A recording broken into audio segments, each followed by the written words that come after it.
Pengalaman saya dan saya simpulkan teman-teman, ternyata penderita asam lambung gerd-anxiety psikosomatis disorder itu adalah orang yang hebat. Jadi saya simpulkan sebenarnya penderita asam lambung gerd-anxiety psikosomatis disorder itu adalah orang yang hebat teman-teman. Orang yang hebat sekali. Yaitu kita diambang ketakutan, diambang was-was, khawatir, gundah gulana. Tapi mau tidak mau kita juga harus berjuang. Seperti yang bekerja juga melakukan aktivitas yaitu bekerjanya, melakukan tanggung jawabnya, melaksanakan tanggung jawabnya. Tapi luar biasa ketika kalian dalam gangguan anxiety masih melakukan hal tersebut, itu termasuk orang yang hebat teman-teman.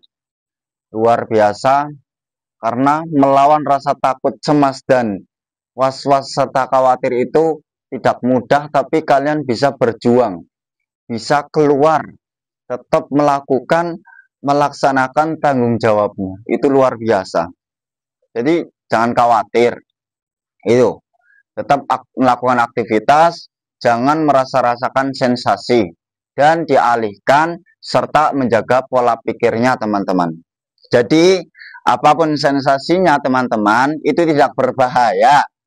Apapun sensasinya bagi penderita asam lambung gerd-anxiety psikosomatis disorder itu tidak berbahaya sama sekali teman-teman. Tapi rasanya horor. Jangan dipikir horornya terus. Saya ngalami teman-teman. Takut dengar ambulan, takut dengar burung di malam hari, takut di dalam rumah, takut di luar rumah, mau keluar takut, di keramaian takut, di kesepian takut, mau tidur takut, di malam hari takut, di sore hari takut, bangun tidur takut, mau tidur susah. Itu teman-teman saya ngalami. Takut pingsan, takut dengar orang sakit, dan ujung-ujungnya takut atau mati. Saya ngalami teman-teman. Jadi jangan dipikir teman-teman. Jangan terlalu over atur pola pikir kalian agar tidak terlalu kemana-mana. Pikirannya dijaga agar tidak terlalu ngaco teman-teman. Gak ada hubungannya sensasi itu dengan penyakit berat atau penyakit kronis teman-teman. Percaya teman-teman. Saya sembuh tanpa obat-obatan, tanpa herbal. Saya hanya melakukan aktivitas seperti jalan-jalan pagi. Setelah jalan-jalan pagi berjemur, setiap hari saya minum air hangat bening 8 gelas teman-teman setiap hari. Itu rutin. Juga harus diatur pola hidup kita yang biasanya begadang, jangan begadang dulu teman-teman. Sudah, latihlah masa bodoh, latihlah bodoh amat. Cuekin. Jadi kalian teman-teman, kalau seandainya dirasa sudah didiagnosa oleh dokter hanya di gangguan asam lambung, sudah teman-teman. Jangan panik ketika sensasi itu datang. Lah, bagaimana cara bisa mengalihkan dari sensasi yang datang?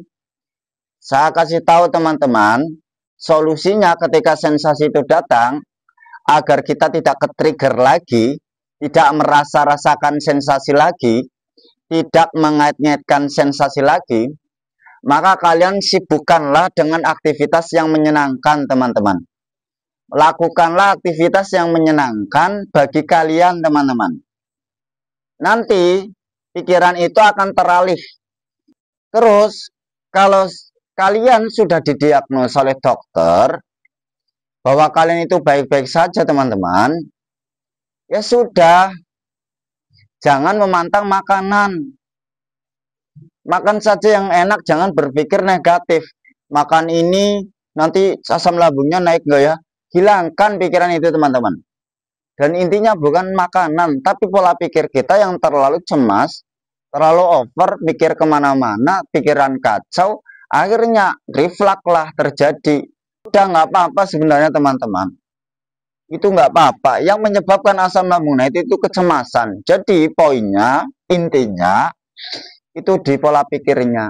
Bangkit mulai saat ini. Gimana diri kalian yang dulu teman-teman? Yang dulu tidak apa-apa ditakutin. Mau keluar rumah nggak takut. Pulang malam nggak takut. mau mandi nggak takut. Ayo mulai sekarang bangkit teman-teman. Saya hanya melakukan aktivitas jalan-jalan pagi, keluar rumah di pagi hari, setelah itu berjemur, setelah berjemur jalan-jalan, main ke rumah tetangga, silaturahmi, untuk menyibukkan diri, melakukan aktivitas agar tidak mengurung diri. Begitu teman-teman, waktu itu kalian itu hanya di gangguan mental. Lah, ketika di gangguan mental, ya ayo latihan dobrak. Latihan secara step by step, lawan mental itu, yang ecek-ecek itu, mental yang kaleng-kaleng itu. Lawan, agar memiliki mental yang kuat seperti baja teman-teman. Saya kepengen kalian itu bangkit teman-teman. Saya kepengen kalian itu cepat sembuh teman-teman.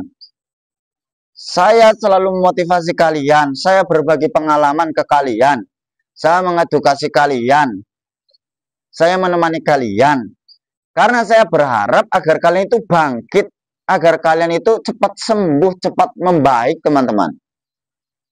Makanya teman-teman, maka ayolah kalian bangkit, kalian semangat, kalian jangan nyerah, jangan merasakan sensasi, jangan dibikin cemas, jangan dibikin khawatir. Semua itu baik-baik saja dan semua itu akan berlalu teman-teman. Saya menemani kalian, saya tidak mengharapkan imbalan apa-apa teman-teman. Saya tetap menemani kalian, memotivasi kalian, mengedukasi kalian. Karena saya tahu waktu itu dulu saya merasakan teman-teman. Apa kalian nggak diminta apa-apa kan sama saya kan? Kalian nggak diminta uang, kalian nggak diminta apa-apa kan? Untuk memberikan sesuatu ke saya? Enggak teman-teman. Saya hanya kepengen kalian itu keluar dari gangguan anxiety psikosomatis disorder teman-teman. Saya hanya kepengen kalian cepat sembuh, cepat bangkit, cepat semangat teman-teman.